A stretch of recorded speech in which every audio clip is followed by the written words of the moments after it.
Hey everyone, this is Chris Keys for Premier Guitar. I'm not in Nashville, Tennessee. Nope, your eyes don't deceive you. We are in Japan at the Takamine factory in Gifu with my man Tom Waters. He's going to show us how they make guitars. I'll even get to see how they get to make my EF360 I have at home. Tom, thank you so much for not only making the trek here from LA, but welcome us in the awesome factory. Thanks for coming out. You're in for a real treat. This is going to be great. Yeah, I can't wait. All right, Tom, before we head in and get down to business, tell us about what the brand name is named after, because I think there's probably a misconception out there.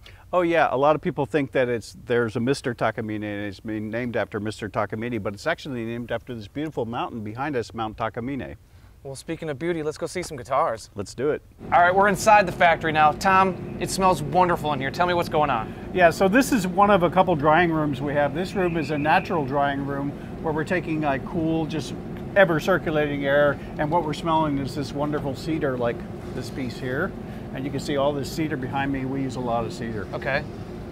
And what's the difference between this room and the kiln based on like what types of woods or why one process gets It's used? basically about the moisture and the oils in the wood and where you're trying to set it. But you know, this is very, very close. These guitars are ready to be made into guitars. Gotcha. Cool.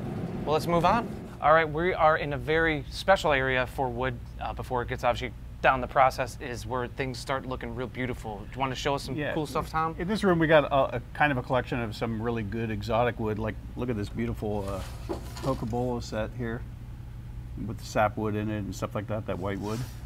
And back here, I've got some nice koa. There's a lovely piece of koa. And this is stuff they've been collecting. You know, Takamine's been around since 1962, so they've been collecting wood since 1962. Last year, I think we made a guitar with Madagascar rosewood that they've had for over 40 years. Wow. And that's, you know, so that came out of me walking through this room and somebody pointing it out to me and going, oh, what can we do? Yeah, I was going to say, is this stuff more production, or is this like kind of like built to order stuff? Both a little, but I would say, yeah, there's some high-end wood we're sitting right next to right here, so yeah. And then anything to go on with the rosewood, I know is the thing with the sights being lifted soon. Well, CITES, yeah, I mean, CITES, we mostly in production instruments we use Indian rosewood, East Indian rosewood. Like a lot of this wood here we can't even bring into the U.S. because it's made for, you know, Japanese market only. There's a lot of Brazilian rosewood here that they've had for years and years and years, you know, but importing it, probably not going to happen. Yeah, well, the way the cookie crumbles. All right, Tom, we are just a little bit further in the room looking at necks here. Beautiful 12-string. Yeah, I mean, if you see, we have this whole sea of necks out here. What we do is we get the necks are CNC to this shape, and then we let them sit for, you know, a good length of time so that if they're going to twist and warp, we'll have chance for it to do that. Then we can true them up, and it'll make a perfect guitar in the end, and you know, cured so that it's not wet wood, then turning into something that twists later on in its life. So yeah, this one here looks like it's going to be probably an EF400 SCTT by the, you know, the rosewood top and stuff like that, 12-string neck. For people that are going to be real perceptive and see the things that they might not recognize on a guitar, is the 2 notches you said is for tooling? Yeah, these are for tooling location. You know, it'll sit into something and hold it and be exactly in the right spot. Okay. You know, so these cuts are made by CNC, so they're within, you know, a human hair or something like that of and the you know, gaps accuracy. will get filled in with the truss Sure, rod. yeah. Eventually that gets routed out. Fingerboard gets put on it. You know, the way we do our neck joint takes out a lot of the portions that are already cut away. And before we move on to the process, since we're kind of focusing on wood so far, what is the primary goal in terms of wood sourcing? I know because we spoke off camera that America is still the primary seller of the Takamine brand in terms of sales. Is it still the domestic market's pretty big. Yeah. Japan is a big seller. Well, I was going to ask, do they use Japanese sourced wood? Like I know that no, for I tone mean, woods. like all companies making guitars nowadays are sourcing wood from all over the globe. Yeah. It's like this wood, I believe, probably comes from Honduras, I would think, okay. or, you know, Central America somewhere. You know, mahogany, real mahogany.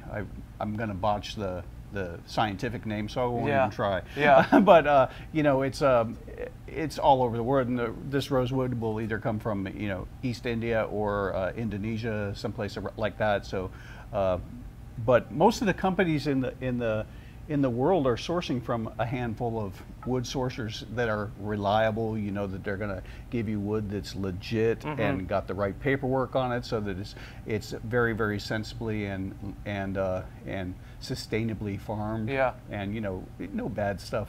Nobody needs that. With No with their headaches. guitar. Cool. Yeah. Well, let's keep moving. Tom, this is where things start to come together and they're having fun. So tell me, what are we seeing? We're seeing him glue a top together. He's using protein glue here and setting it on the edge. And then he'll go back to these fixtures here, which wedge it together and then weight it down so that it's not cupping. And you know, the whole process of it becoming this way and where they're taking it out and it's dry is maybe 15-20 minutes at the most. Yeah. And so we use you know, protein glues on all our tops, which is pretty cool. And it's really because it's the best way that we know of. Everybody does different stuff, but that's the way we've been doing it since 1962. It's one of those things where it's like, it's not broke, don't fix it. Yeah, you don't want this in your kitchen, but it's yeah. Tom, what do we see here? Well, we see, I mean, she's just finishing one up here, but what we're seeing is they're taking a top, they have a jig that sets down, all the braces get set in on there with glue underneath them. Then they set things to hold them in position for exactly whether it's X bracing or ladder bracing or, you know, fan bracing. And then this whole thing comes down, folds down, and they take an air hose and they vacuum it out, and it pulls the membrane straight down to the top of the guitar and holds all the pieces till they're dry. And that usually takes about a half an hour for it to get through there. And that's same for tops as it is for backs as well. Excellent. All right, Tom, this is kind of where the Japanese tradition of hand building things all the way back to swords and woodworking is where it really takes over for Takamine. What are we looking at here? Well, what we're looking at is the braces are coming out of being glued on, and now the tone is actually of the guitar is being shaped. And you can see this guy taking a razor sharp chisel and doing what he's been doing for many, many years. He's a very, very skilled labeler, and just going through and shaping and scalloping and making the braces ready to be done. And you can see now he's dating the top. That guitar is born. He listens to it to make sure everything's tight and nothing's buzzing on it, and on to the next one. Now, as he goes through all different tops and all different body styles, he has to have a knowledge that will allow him to know what he's doing for each top. Yeah, obviously he's not going to carve a dreadnought the same way that he would carve like an NEX shape or say like a New Yorker shape.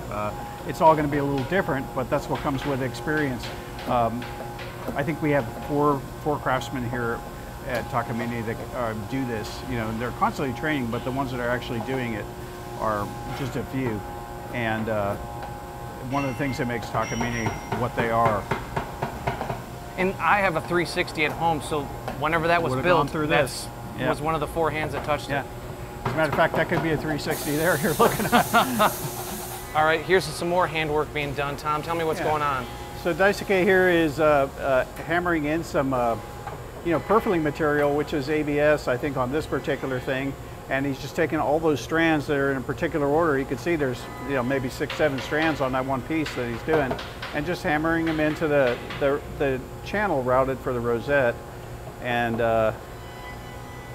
on to the next thing. He'll trim this off and make sure the glue's not getting all over everything. And then he goes on to the next series, which is going to be, I believe, on this more white. Now, off to the right there, I see something that's compressing where the rosette is at. Yeah, that holds it in. That's like a big clamp. Okay. So that's holding it in as it dries so that it doesn't pop out later, and it keeps it all flat and in good shape. So here, he's going back in. He's going back in. And you see they do the joint where the fingerboard extension would go over the joint, so you don't see the joint. The overlap, yeah. Yeah. But here again, this is another example of just more fine hand work. I think Daisuke's been here for how long, Daisuke? Maybe 30 years or so, anyway? More? It's unbelievable. All right, Tom, now we're starting to see the sides come together. What do we got going on? So here, Toro's taking a form and putting some bent sides of Indian rosewood, solid Indian rosewood, into a form. And what he's going to do here is make sure that it all seats towards the edges of the form. He's using these dowels and various you know, kind of self-made ingenuity clamps there. He's gluing a heel on right now. So everything's involving just a little brushing and handwork all the way around. And of course, just to reiterate, it's all high glue or No, protein glued. this looks to be alpha, you know, like Type Bond. Oh, So yeah. many different glues go into making a guitar. So here he's clamping the heel in, and then he'll clamp the end block in after this. And is this a Making longer sure- process for the glue to dry, 30 minutes, or is it longer Yeah, than probably that? around 30 for it to set, but Okay. I mean, you know, they'll usually set for a little bit longer because at the next station you'll see there's more that's going on. So this has to be strong enough to hold both the end of the guitar together, but also hold the engine because most Takaminis are electric. So, you know, it has a good solid, you know, state to it, and it looks like mahogany on there, which is a traditional material. So now it's all trued up. He's cleaning off the excess glue to make it all pretty on the inside as well as the outside. And that's just hot water he's using? Yeah. Okay. And then he's making some marks for later on in the process. Like he has a little template, and this is for where they would be cutting out things like bracing and stuff like that in the next station. All right, moving on. Yeah, so what we've got here is some kerfing material, and this is usually would sit on the inside of the guitar to hold either the top or, in the other case, the back, you know, if we're the other way around, the back on. It gives it a surface to glue to. And they call it kerf because of all these cuts that are made into the wood that make it very flexible. Yeah. And then you can see them using clamps, individual clamps to, once they glue it on, they're like really like metal clothespins essentially. A lot of manufacturers use clothespins, and they just clamp them on as they go around. And it needs to be relatively neat, but they'll shave it later, so it doesn't need to be perfect in line. But as you can see, it's a lot of clamps. Yeah. This guy probably puts on several thousand clamps a day. All right, the clamps are off, Tom. Now what's going on? Okay, so he's taking the form and actually putting a radius on the kerf that had just been glued on. And because no top is exactly flat, you know, typically they have, in this case, an 8,000 millimeter radius. And the sanding disc in there actually is a bit of a bowl shape, so that when it goes down and sands it, it puts that radius in there so that when the top gets glued on, it fits. And that allows for, you know, a little bit of change and flex in the top, and it gives a little bit more strength and actually a better tension on the top to make it sound better. Does it give it any playability, or not playability, but like vibration, or is that Oh not? yeah, it's all about that. Okay. It's all about connectivity with the sides, the back, and making the guitar an organic noise-making machine, you know? Cool.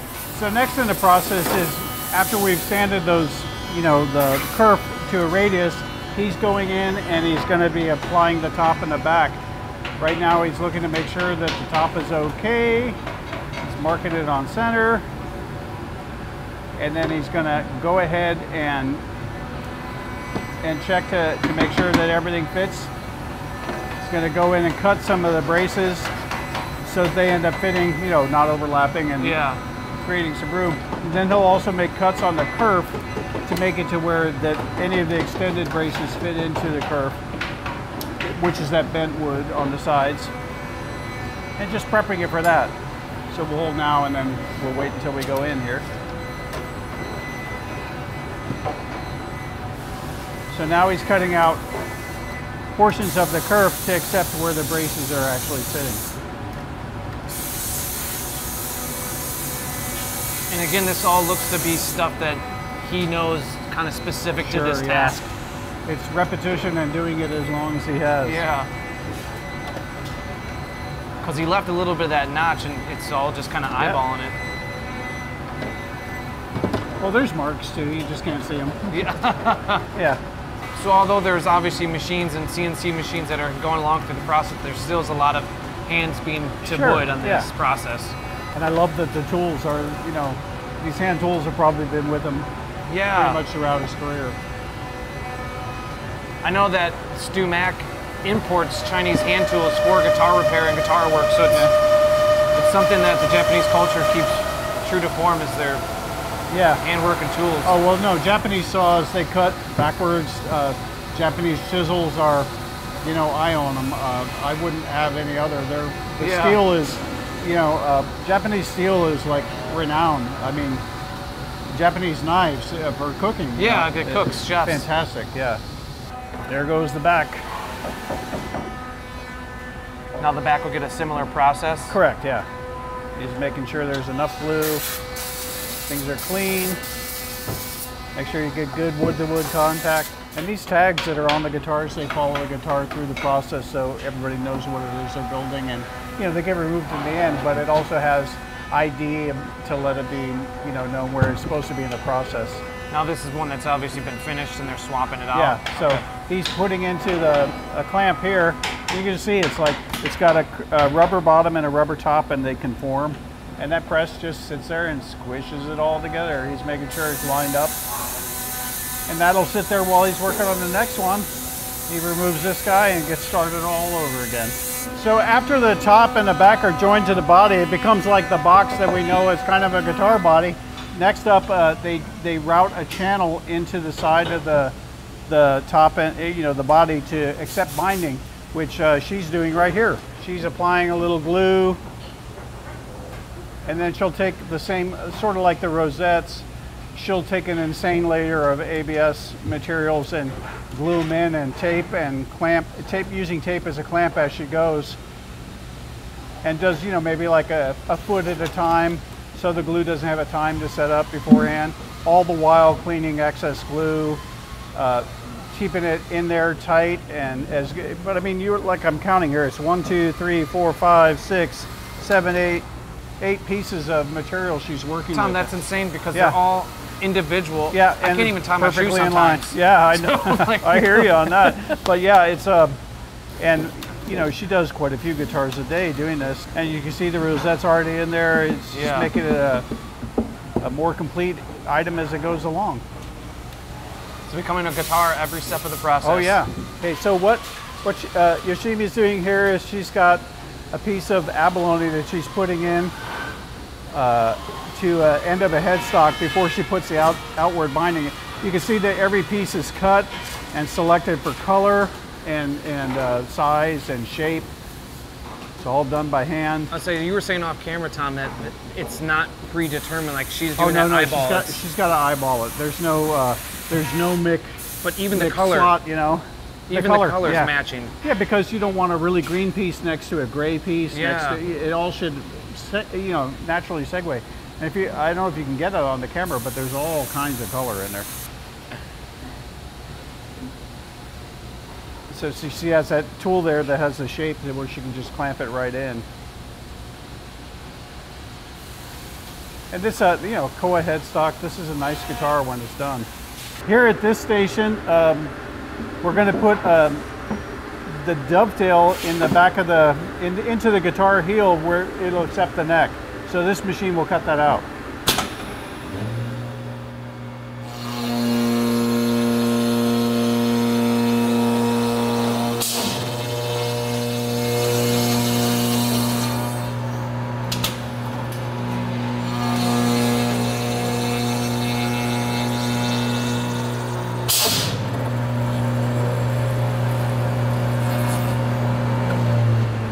Oh, bam!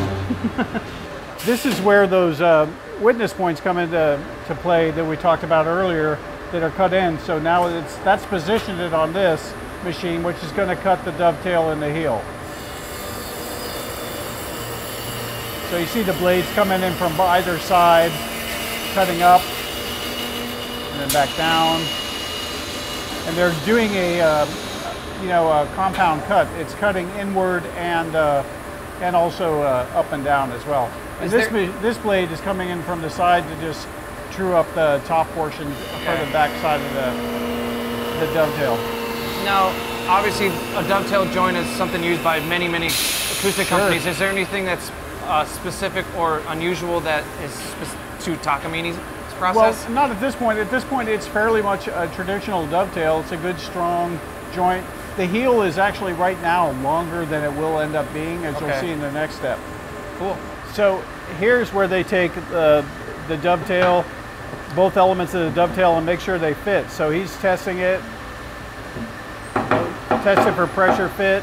Then he'll check the position of the neck to the body and make sure that it's at a good angle, both lengthwise.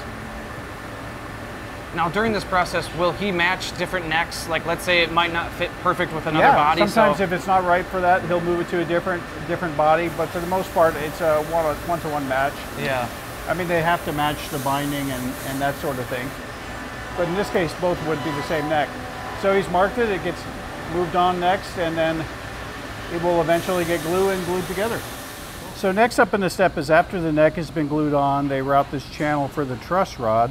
And then they route these two channels that actually will eventually sit under the fingerboard. And this is unique to Takamine. They take a thick maple block and put it in each side of the dovetail. And what that does is it locks the guitar and keeps it from being able to go like this, which ends up making it to where neck resets are almost not really necessary on one of these guitars. It makes for a harder neck reset if you end up doing it, but if you know that this is the way it is, you just have to take the fingerboard off. But, you know, ultimately the idea here is you don't have to do a neck reset because it makes it ultra rigid. And the other thing that gives you is a really solid neck to body, you know, transfer of vibration. It ends up making for the fingerboard as being very solid and no dead spots all the way up because there's no flex. It's pretty rigid when it gets to this state. So to this process, is maple used because of its hardness and rigidity? Yeah. Maple's a very hard wood, so it doesn't flex much, and it, you know, especially being under the fingerboard and being clamped in there. Plus that you have the benefit of the truss rod. This just gives you more. But I mean, in certain applications, we'll use carbon graphite as well. It depends on what the guitar is and what kind of sound you're trying to get out of it. But mostly it's about never having a 14th fret hump or a 12th fret hump, depending, and never really needing a neck reset through the life of the guitar. Yeah. All right, Tom, we're at this point of the process. What is going on here? I see fretboard. So right now we have this robot, this yellow robot here is going to pick up one of these pieces of India rosewood and bring it in and set it down. And then the CNC machine, as you see, it's going to actually take this one out. But the CNC machine is going to cut the dots for the inlay, and then it's going to true up the sides of the fingerboard so it's perfectly straight and ready to go to the next area. And I imagine at the next point they'll probably have someone, I guess, checking the machine because I'm sure it's precise, but maybe just to make sure. Yeah, no, I mean, it will be ready, and these witness marks on the back of it, you know, these little holes, that's where the pins get set. Okay. So if those holes are right, everything else is right all the way through. Yeah. All right, let's keep moving. All right, cool. So next up, after they come out of the machine, we will glue binding on them. In this case, rosewood binding. But over here, this gentleman is using ABS. And he just glues it right onto the edge. Now, does that come flush already, or would that have to be shored up after the process again, well, like a little after it sanding? comes out of the machine, it's pretty much straight and true. That's one of the reasons. It makes a very good surface, very clean. So he'll do one side, then the other, and then it gets cut for a curve at the end to fit to the body. Okay, so next up is the body and the fingerboard gets glued onto the body and the neck. Now I see he has a bunch of racks up there of probably forms to specific fretboards for specific different guitars. Radiuses, yeah, different guitars. But all very flat and straight to keep everything true. Everything should be true. I love that all the workers wear these shirts with the tools on the back and components. All right, Tom, this is kind of where a perfect example of Takamine's symbiotic relationship between man and machine. Oh, yeah. So talk to us about this. Yeah, so I mean, you saw them cutting the pieces of material out of, they'll put this piece in what's like phenolic and they inlay all these pieces and then they take it to the laser machine to even cut further and further to make up what, you know, sometimes there's hundreds, maybe even thousands of pieces of inlay depending on the design. So this material is super thin. It gets cut into the fingerboard and then hand inset by you know, skilled technicians. I would say that's what we're seeing over our shoulder there. Yeah. So here what's going on is he's getting ready to shape the neck on this beautiful new LTD 2020. Making sure that everything is smooth. Using scrapers and other hand tools to get the right feel and the right look.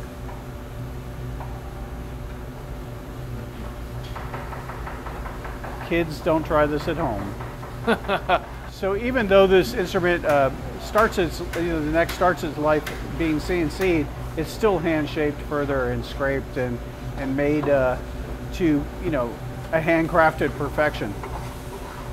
Tom, obviously there are shapes that they're after and probably what they're supposed to go after, but is each guitar, how is it finalized where they feel like, okay, this one's done?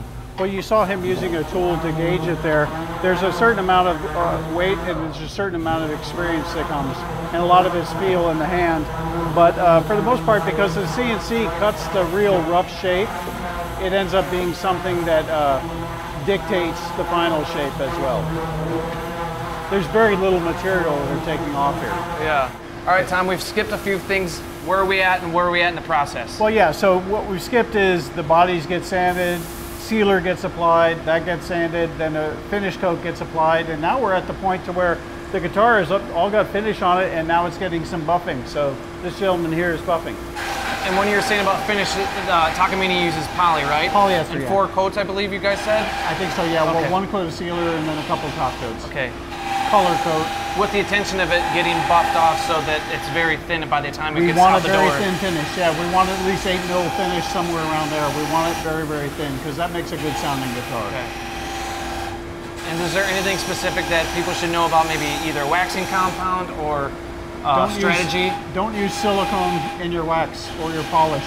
I like carnauba wax. To me, that's the best finish on a guitar. And why do you say that as someone has no experience except on cars? Okay, well, because silicone will then, if it ever needs refinishing or touch-up, will reject the paint. Ah. So if you use wax, you can sand it and have it accept paint still.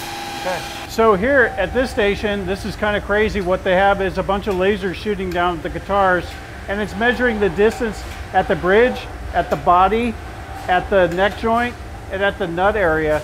And with these measurements, it then is going to take the machine and sand the perfect angle of the fingerboard to the, to receive the bridge, and to make sure that the fingerboard is true to receive frets along with the right radius. And the way it does it, once it gets the calculations, you'll see that thing that says 1 there and 2 there. There are 2 different belt sanding belts that are going around, and it actually will go through and actually give different varying pressures as it goes through to compensate for whatever the laser sees and the difference in the wood, and make a perfectly sound fingerboard. What's the degree of accuracy or? Tens of thousands. Yeah, it's really, really insane. So where this is a key to the process is having a machine take over. Yeah, it is. It's having a machine do what it does best. Yes. And then we'll see from there. It's back to handwork again. Cool. Okay, so next up is after the fretboard's been trued, we go to making frets. And we don't use an arbor press like some people do, and we don't use a normal hammer like some people do.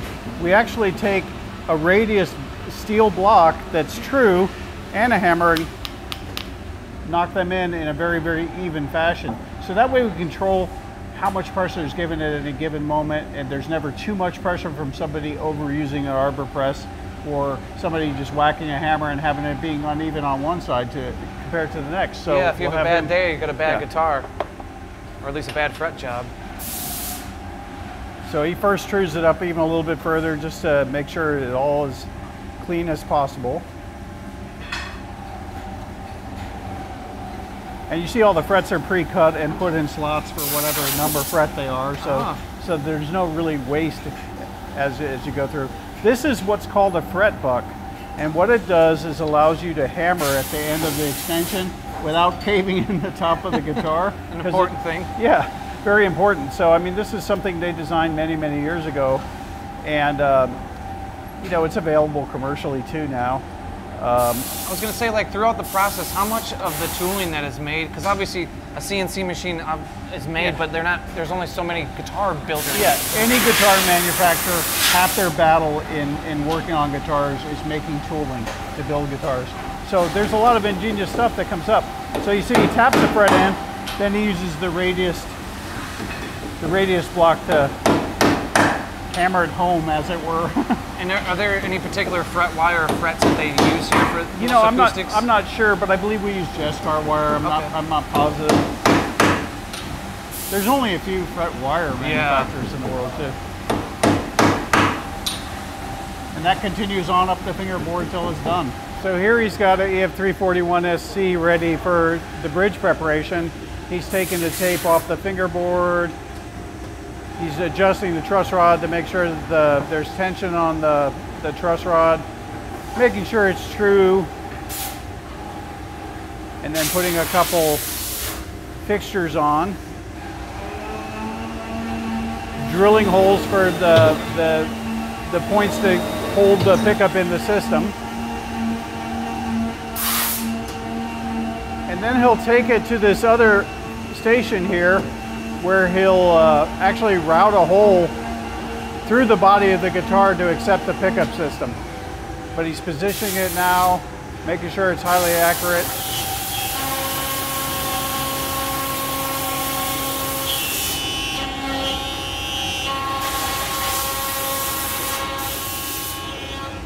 And so now a channel for the palathetic pickup system is in there.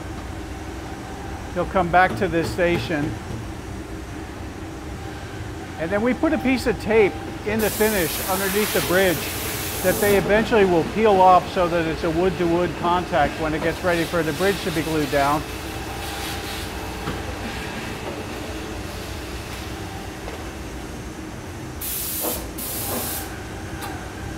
Okay, so here he'll take and just peel off the masking underneath the finish.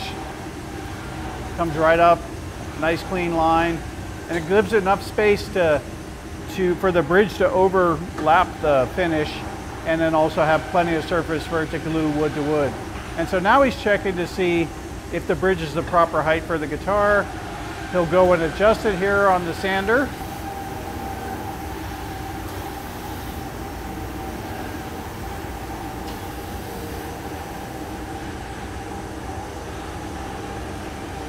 Once he's satisfied with this, he's checking for a good clean flat lie.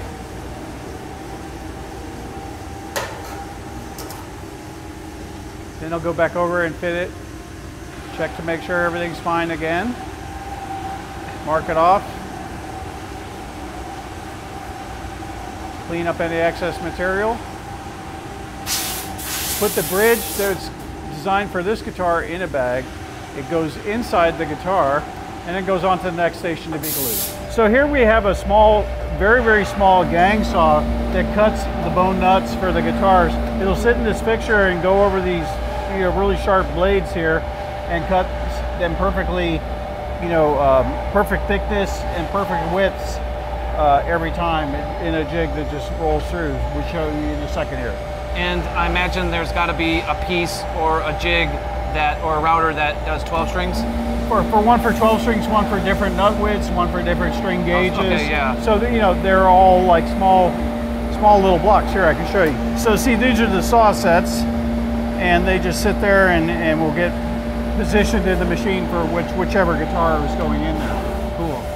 Yeah. This one would be a 47 millimeter nut, so this is a wide, like 1 7/8. All right, this is where Takamine gets to become a Takamine because, as you guys know, you guys are proud of your electronics and your pickup system that's been, in the works for 50 years? Sure. I mean, most of the guitars we make have preamps in them. Yeah. And the preamp sits in the top of the shoulder of the guitar, and it's removable, replaceable, but this is the machine that actually cuts the hole to actually receive the bezel that holds the preamp in it. So we're going to show a Glen Pry model here being cut for it. Cool. So once the hole is cut through the side of the guitar, the preamp gets installed. So we're going to show that here. It starts with a little bit of a sanding on the edge, make sure it's all clean. And how's it being held there? By suction cups. Actually will hold it harder than most clamps would. Then the end pin gets filled out, cleaned up. What is that for us Americans that are reluctant? Well, it'd be 1 7/8 probably, yeah. And so now an end pin gets put in. This has a mini plug on the end, stereo mini plug, and it's held in place by 3 screws. Is it an OEM jack or is it anything specific? It's made for Takamine, and okay. the 3 screws idea is a good idea because it makes it very field replaceable without having to worry about tightening nuts or bolts or things like that. So now, some padding gets put in to keep it from vibrating. And now the bezel gets placed in. And then 4 little anchor clips go in to hold it in place.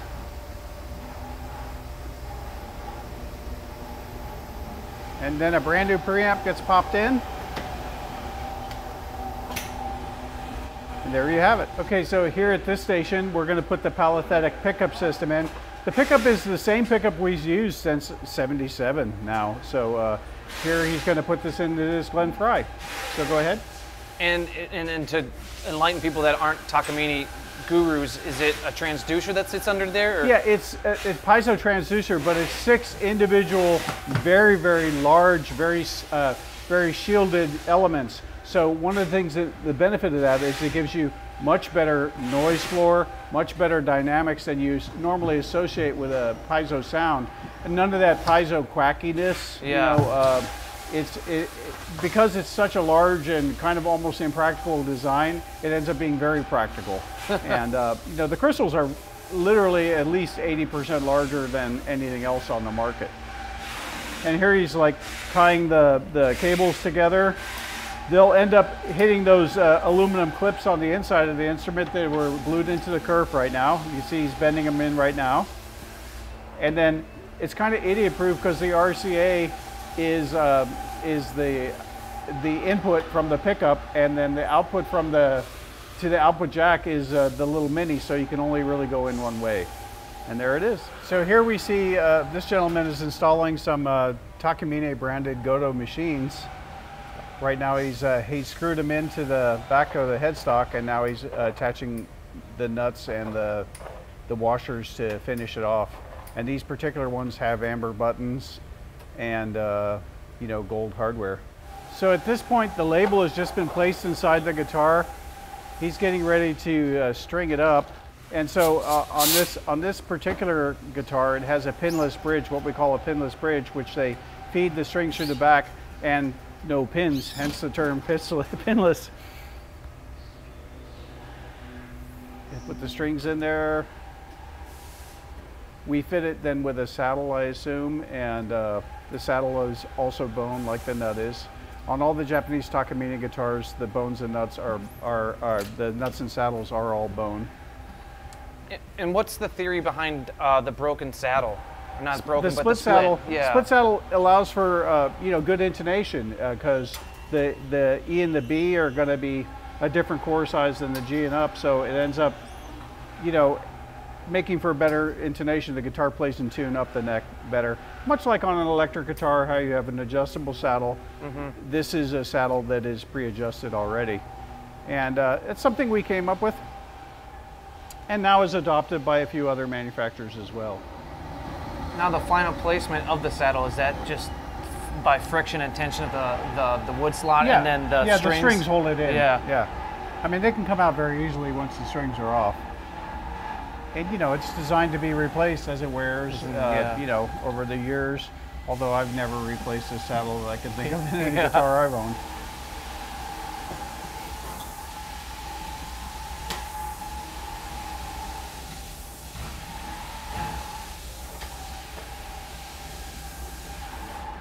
And at this point, we have a whole guitar. So he's tuned it, he's checking it again, making sure it's flawless, getting it ready to go out the door.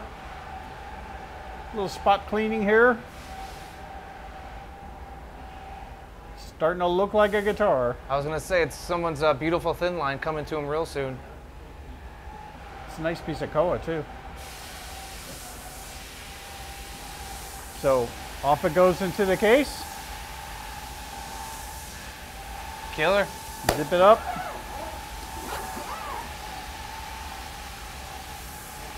Thank you. Perfect. Ready Tom, to go. Thank you for showing me everything that is behind the doors at Takamine. Absolutely. This is Chris Keys for Premier Guitar.